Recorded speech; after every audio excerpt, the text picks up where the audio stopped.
আমরা কিন্তু ইতিমধ্যেই আমাদের কোম্পানিগুলো ভ্যালুয়েশনের কাজ শুরু করেছি এবং আমাদের কোন কোন খাতে আসলে অতিরিক্ত ব্যয় হচ্ছে, কোন কোন ক্ষেত্রে আরো আয় বৃদ্ধি করা সম্ভব, এগুলো কিন্তু আমরা অ্যানালিসিস করছি। তো আসলে আমাদের বিশেষ করে বিটিসিএল, টেলিফোন শিল্প সংস্থা এবং বাংলাদেশ ডাক অধিদপ্তর, এই তিনটা আহ, প্রতিষ্ঠান এবং সংগঠন দিয়ে কিন্তু আমাদের প্রায় 1,000 কোটি টাকার উপরে প্রতি বছর আমাদের লোকসান গুনতে হচ্ছে। অথচ হাজার হাজার লোকবল আছে, হাজার হাজার কোটি টাকার সম্পদ রয়েছে এবং এই সেবাগুলোর চাহিদাও আছে। তাহলে কি কারণে এটা হচ্ছে? তো আমার কাছে গত 5 মাসে মনে হয়েছে এটা আসলে ব্যবস্থাপনা, স্বচ্ছতা, জবাবদিহিতা এবং সেবার যে গুণগত মান, এই কয়েকটা বিষয়ের উপরে নির্ভর করছে আসলে বাংলাদেশ টেলিফোন শিল্প সংস্থা, বিটিসিএল এবং বাংলাদেশ পোস্ট এটাকে লোকসানের হাত থেকে লাভবান করা। তো সেই ক্ষেত্রে আমরা বলেছি যে যদি তারা লোকসান থেকে লাভে না আসতে পারে এবং অপ্রয়োজনীয় ব্যয় কমাতে না পারে এবং আয় যদি বৃদ্ধি করতে না পারে, তাহলে অবশ্যই আমাদের এভাবে বছরের পর বছর ভর্তুকি দেওয়া সম্ভব নয়। তখন আমাদের চিন্তা করতে হবে যে আমরা আংশিকভাবে এটাকে বেসরকারি খাতে ছেড়ে দেব, নাকি সম্পূর্ণ আমরা বেসরকারি খাতে ছেড়ে দেব, নাকি আমরা একটা পাবলিক প্রাইভেট পার্টনারশিপের ভিত্তিতে আমরা এই সেবাগুলোকে গুণগত মান বাড়িয়ে আমরা আয় বৃদ্ধি করে ব্যয় কমিয়ে এবং অপ্রয়োজনীয় লোকবল জনবলের যেই আধিক্য রয়েছে সেটাকে একটা ব্যালেন্স করে আমরা কোন পদ্ধতিতে যাব। তো যেহেতু এই জুন মাসের আর মাত্র কয়েকদিন বাকি, আমরা তাদের কাছ থেকে চূড়ান্ত রিপোর্টটা পাবো এবং জুলাই মাসে যখন আমরা তাদের যে স্টেটমেন্ট সেটা দেখে আমরা আসলে 3 রকম সিদ্ধান্তে যেতে পারি। একটা হচ্ছে যে এই তিনটা প্রতিষ্ঠানের ভ্যালুয়েশন করে যদি কোনো বিনিয়োগকারী আকর্ষণ বোধ করে বাংলাদেশের কিংবা বিশ্বের যে কোনো কেউ, তাহলে আমরা চেষ্টা করব যে এই প্রতিষ্ঠানগুলোকে কিভাবে আমরা লাভজনক পর্যায়ে নিয়ে যাওয়া যায়। তার জন্য সম্পূর্ণভাবে আমরা যদি কোনো আগ্রহী বিনিয়োগকারী পাই, তাহলে সেটাও আমরা বিবেচনায় নিতে পারি। অথবা আংশিকভাবে যদি কেউ এটার মালিকানা নিতে চায় অথবা অংশীদারিত্বের ভিত্তিতে আসতে চায়, বিনিয়োগ করতে চায়, সেটাও আমরা করতে পারি। অথবা ম্যানেজমেন্ট অথবা ধরুন যে অপারেশনাল ম্যানেজমেন্ট জায়গায় যদি কোনো পার্টনারশিপ প্রপোজাল আসে, সেগুলো দেখতে পারি। যেরকম আমরা পিটিসিএল এর 64টা জেলাকে আমরা 3টা জোনে ভাগ করতে বলেছি ম্যানেজিং ডিরেক্টরকে। যেরকম একটা হচ্ছে গ্রিন জোন, যেখানে কিনা আমরা পিটিসিএল থেকে লাভ হচ্ছে। আরেকটা হচ্ছে ইয়েলো জোন, যেটা কিনা অপারেশনাল কস্টটা উঠছে। আর যেটা রেড জোন, যেই সকল জেলা থেকে বিটিসিএল কোনোই লাভ করতে পারছে না এবং হয়তো 10 লক্ষ বা 20 লক্ষ টাকা প্রতি মাসে তাদের লস করছে। তাহলে ওইটা দেখে কিন্তু আমরা হয়তো আমাদের প্রাইভেট যে ইন্টারনেট সার্ভিস প্রোভাইডার আছে, মানে প্রায় 3,000 ইন্টারনেট সার্ভিস প্রোভাইডার আছে, ওরা কিন্তু খুবই অল্প সম্পদ দিয়ে এই যে 1,20,00,000 ফিক্সড ব্রডব্যান্ড কানেক্টিভিটি আছে, তাদের কিন্তু অধিকাংশই দিচ্ছে কিন্তু বেসরকারি আইএসপি গুলো। অথচ আমাদের বিটিসিএল এর কিন্তু আইএসপি লাইসেন্স আছে। আমরা সেখানে প্রায় 3,300 কোটি টাকা বিনিয়োগ করে আমরা আধুনিকায়ন করেছি প্রযুক্তি। আমাদের 4 লক্ষ উচ্চ গতির ইন্টারনেট কানেক্টিভিটি দেওয়ার সুযোগ আছে। কিন্তু কেন তারা লাভ করতে পারছে না? কারণ হচ্ছে মার্কেটিং ভালো না, তাদের মেনটেনেন্স ভালো না, তাদের সার্ভিস কোয়ালিটি ভালো না।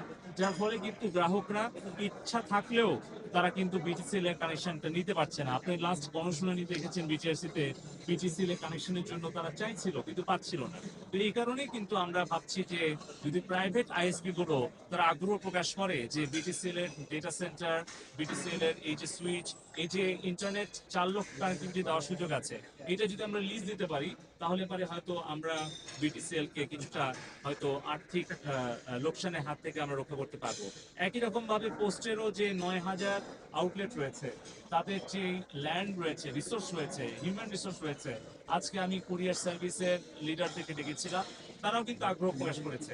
এই যে 435টা গাড়ি রয়েছে, তার মধ্যে অচল হয়ে আছে প্রায় 130টার মতো এবং 225 জন মতো ড্রাইভার আছে। তাদেরও কিন্তু অনেকেরই কিন্তু দেখা যাচ্ছে যে ঠিক গাড়িগুলো চালানোর জন্য প্রয়োজনীয় তেল নাই।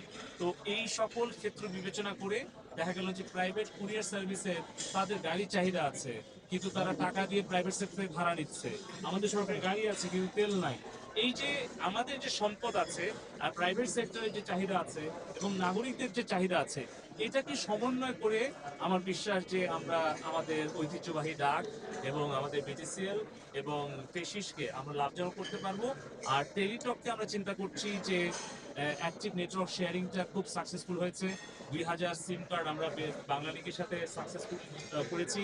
আমরা এখন আরো 10,000 সিম কার্ডকে এই জুন মাসের মধ্যেই অ্যাক্টিভ নেটওয়ার্ক শেয়ারিং এর আওতায় আনবো এবং আশা করছি যে আমরা বাংলালিংক, তারপরে রবি এবং কি জিপির সাথেও আমরা এই অ্যাক্টিভ নেটওয়ার্ক শেয়ারিং এ যাব। এর সাথে আরো কিছু 2000 গ্রামীণ জায়গায় যেখানে যেখানে গ্যাপ আছে ওখানে আমরা টাওয়ারে যাব। এমনও হতে পারে আমাদের যে টাওয়ারগুলো আছে এগুলো যেরকম বাংলালিংক টাওয়ার কোম্পানির কাছে সেল করে দিল, দিয়ে তাদের ক্যাশ ফ্লো বাড়ালো। আমরা টেলিটক চিন্তা করতে পারি আমাদের টাওয়ারগুলো সেল করতে, কিংবা আমাদের হয়তো শেয়ার সেল করতে পারি। এর জন্য ভ্যালুয়েশন করা দরকার, কারণ অন্য কোনো বিনিয়োগকারী আসলে সেই কোম্পানির ভ্যালুয়েশনটা দেখবে একটা আন্তর্জাতিক মানে যাতে মানে গ্রহণযোগ্য হয়। এই বিষয়গুলো আমি প্রাথমিকভাবে আপনাদের সাথে শেয়ার করতে পারি। বাকিটা আমি জুলাই মাসে হয়তো বিস্তারিত বলতে পারবো আমাদের পরিকল্পনাটা কি হতে যাচ্ছে। আকর্ষণ করার চেষ্টা করছি, যেরকম দেখা গেছে এর আগে আমি শুনেছি, আমি জানি না, যে সৌদি টেলিকম, তারপরে কাতারের ওরিদু, এরা নাকি আগ্রহ প্রকাশ করেছিল টেলিটকের ব্যাপারে। কিন্তু আমি জিজ্ঞেস করেছি যে কি আগ্রহ প্রকাশ করেছিল, সেটা কি স্ট্যাটাস ছিল, কেন তারা ফিরে গেল, কিংবা টেলিটক কেন তাদের সাথে আগ্রহ প্রকাশ করলো না। আমি জানতে চেয়েছি সেগুলো। এবং পাশাপাশি বিশ্বে এখন ধরেন আইটিইউ এর মেম্বার আছে 194টা দেশ। আমি আইটিইউ সেক্রেটারি জেনারেলকেও জিজ্ঞেস করেছিলাম কয়টা দেশে সরকারের মালিকানাধীন মোবাইল নেটওয়ার্ক অপারেটর আছে। আমি কিন্তু এরকম কোনো খুব ভালো কোনো উদাহরণ পাইনি। আপনারা নিজেরাও যদি খোঁজ করেন তাহলে দেখতে পাবেন বিশ্বের বেশিরভাগ দেশে কিন্তু প্রাইভেট মোবাইল নেটওয়ার্ক অপারেটররা কিন্তু লিড করছে। অনেক সময় অনেকে বলে, আমি শুনি টেলিটকের ভেতর থেকে, যে টেলিটক না থাকলে নাকি আমাদের মার্কেটটা কন্ট্রোল করা কঠিন হবে, এরকম অনেকেই বলতে চান। কিন্তু আমি অনেক ব্যাখ্যা বিশ্লেষণ এবং গবেষণা করে দেখেছি আসলে এটা একটা খোঁড়া যুক্তি। আমি আজকে জিজ্ঞেস করলাম টেলিটকের এমডিকে, তাদের এই মুহূর্তে ডেটা অ্যাক্টিভ ইউজার আছে মাত্র 8 লাখ অথবা 11 লাখ। আর ভয়েস কানেকশন মানে ইউজার আছে মাত্র আপনার 7 থেকে 9 লাখ।